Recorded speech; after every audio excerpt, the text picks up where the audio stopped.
హైదరాబాద్ లో ఉన్న success school వద్ద ఉద్రిక్త వాతావరణం నెలకొంది. 2వ తరగతి చదువుతున్న హిందూ విద్యార్థితో కల్మా చదవాలని పాఠశాల యాజమాన్యం ఆదేశించిందని తల్లిదండ్రులు ఆరోపిస్తున్నారు. ఈ విషయం తెలుసుకున్న విద్యార్థి తల్లిదండ్రులు పాఠశాలకు చేరుకుని యాజమాన్యాన్ని ప్రశ్నించారు. తమ పిల్లల మత విశ్వాసాలకు విరుద్ధంగా మతపరమైన పాఠాలు బలవంతంగా చెప్పించడం సరైంది కాదని ఆగ్రహాన్ని వ్యక్తం చేశారు. ఈ ఘటనపై సంబంధిత అధికారులతో విచారణ జరిపించి ఆరోపణలు నిజమైతే పాఠశాల యాజమాన్యంపై కఠిన చర్యలు తీసుకోవాలని తల్లిదండ్రులు డిమాండ్ చేస్తున్నారు.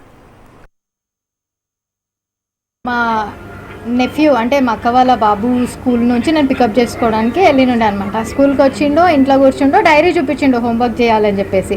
డైరీ చూపిస్తే ఇక్కడ ఏదో రాస్తుందని చూపిస్తే చూస్తే రీడ్ 1,2 కల్మా, ఇంకా రీడ్ ఫతే అని చెప్పేసి కొన్ని ఉన్నాయన్నమాట డైరీలో. నాకు అర్థమైతలే అసలు ఒక అబ్బాయికి 6 ఇయర్స్ బాబు, 2nd క్లాస్ బాబుకి ఈ ప్రాక్టీసెస్ అంది ఎందుకు చేపిస్తున్నారు మీరు? స్కూల్ అంటే క్వాలిటీ ఆఫ్ ఎడ్యుకేషన్ ఇవ్వాలి. రిలీజియస్ ఆస్పెక్ట్స్లో అసలు స్కూల్కి ఏ టైప్ ఆఫ్ ఇది కనెక్షన్ లేదు. If you are giving education just give that. మీరు ఇండైరెక్ట్గా ఇట్లా ప్రాక్టీసెస్ చేసి మేము కావాలని రాయలేదు, మేము బై మిస్టేక్ రాసినామంటే ఎంతవరకు తీసుకుంటాం? ఆల్రెడీ ఫస్ట్ ఒకసారి రాసిర్రు, రీడ్ 1,2 కల్మా అని రాసిర్రు, అది స్ట్రైక్ ఆఫ్ చేసిర్రు. ఓకే పర్లేదు, నేను చూడలేదు, నేను అది వదిలేసిన. ఇప్పుడు ఈ రోజు కూడా రాసి ఫతే చదివియండి, అదేదో సబ్జెక్ట్, ఆ పేరు నాకు కూడా తెలియదు, ఆ సబ్జెక్ట్ పేరు వేసి రాసి ఫతే చదవండి అని చెప్పి రాస్తున్నారు.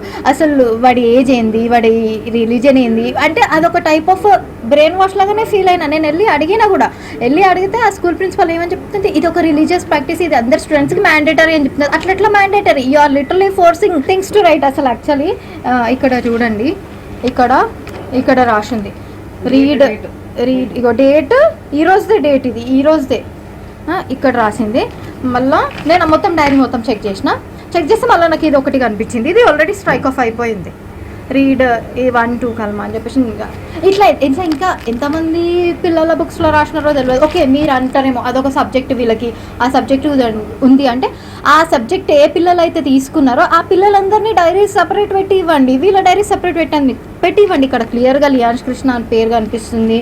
అట్లా రాస్తారు. మళ్ళీ వెళ్ళి ఫస్ట్ అడిగితేనేమో religious practice and it is necessary for all the students అన్నది. సెకండ్ టైం అది ఎవరైతే రాసిర్రో ఆమెనే వచ్చి నేను బై మిస్టేక్ రాసిన అంటారు. అంటే మీరు గడికి పేరు ఇట్లా చేంజ్ చేయడం అసలు కరెక్ట్? అది వాంటెడ్గానే రాసినట్టు నేను పర్సనల్గా ఫీల్ అవుతున్నాను.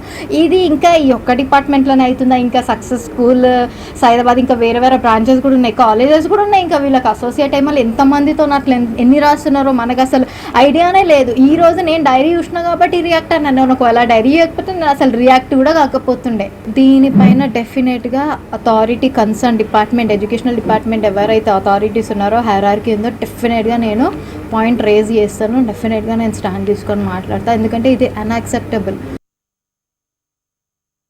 ఈరోజు సక్సెస్ స్కూల్లో జరిగిన ఇన్సిడెంట్, వాళ్ళ చిన్నమ్మ సుప్రియ గౌడ్ గారు వాళ్ళ సిస్టర్ కొడుకుని స్కూల్ నుంచి తీసుకురానికి వెళ్ళినప్పుడు స్కూల్లో జరిగిన ఇన్సిడెంట్ ఇది.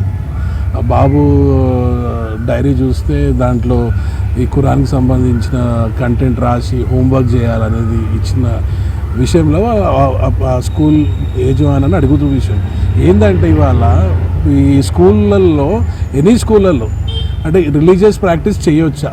అట్లాంటిది కంటెంట్ ఉంటుందా?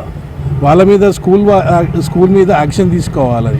ఇంకోటి నిన్న కూడా ఒకటి ఇట్లాంటి ఇన్సిడెంట్, ఆటో మీద హిందూయిజం గురించి రాస్తే దాని మీద పోలీసు వాళ్ళు యాక్షన్ తీసుకుంటారు. మరి ఇప్పుడు నేను కన్సర్న్ అథారిటీస్ని ఏమని అడుగుతున్నానంటే, ఈ స్కూల్స్ మీద యాక్షన్ తీసుకుంటారా మీరు? ఇప్పుడు పోలీసు వాళ్ళు వీళ్ళ మీద కేసులు ఫైల్ చేస్తారా? ఇప్పుడు చూసినాక వాళ్ళ మీద కేసు పెడతారా? దీని మీద ఇమీడియట్ యాక్షన్ తీసుకోవాలని కోరుతున్నాం.